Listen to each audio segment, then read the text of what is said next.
নোয়াখালী সদর থানা। তো আমি মিরপুর 10-11-তে আমার ওই যে ভাই বাসাতে আসছি।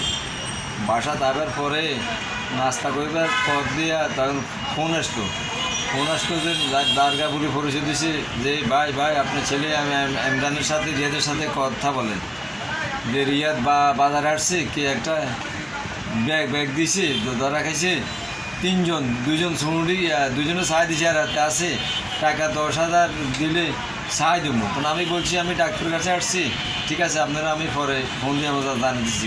কেউ কাছে বলবেন না, আগে টাকা পাঠান। তখন কয় আপনি ছেলের সাথে কথা বলেন। ছেলের সাথে কথা বলছি আর ছেলে বাবা টাকা পাঠান। আমি কন্ট্রোলটা বুঝতে পারিনি। ওর পরে টাকা পয়সা দেওয়ার শেষের পরে আমি যখন জিজ্ঞাসাবাদ করছি আমার ছেলেরে, কয় না আব্বা আমি তো ওখানে এটা বলি। ওর পরে যে ওই নম্বরটা আমি যখন ফোন দিতেছি একটা ফোন আর রিসিভ করতেছে না। এই মর্ম জানি বলে আমি একটা অভিযোগ করলাম।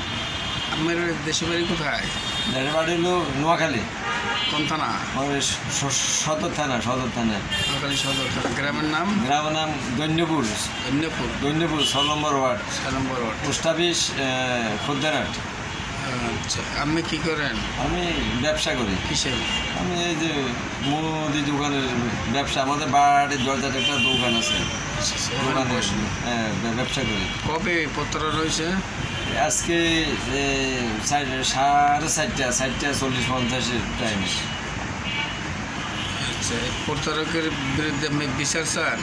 জি আমি প্রশাসন একটা আবেদন করতেছি এবং চালানোর আমি একটা উপযুক্ত একটা বিচার চাইতেছি। এবং আমি সোজা মানুষ, আমার ছেলেও কোনো প্রতারণা হয় না, কিছু হয় না।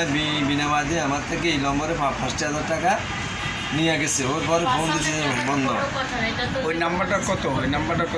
ওই কার? ওই যে এই সিটারে ফোন দিয়েছে ওই নাম্বারটা কোন? হ্যাঁ নাম্বারটা একটু দেখে ওই নম্বর এটা ওই 0018988669113। আচ্ছা।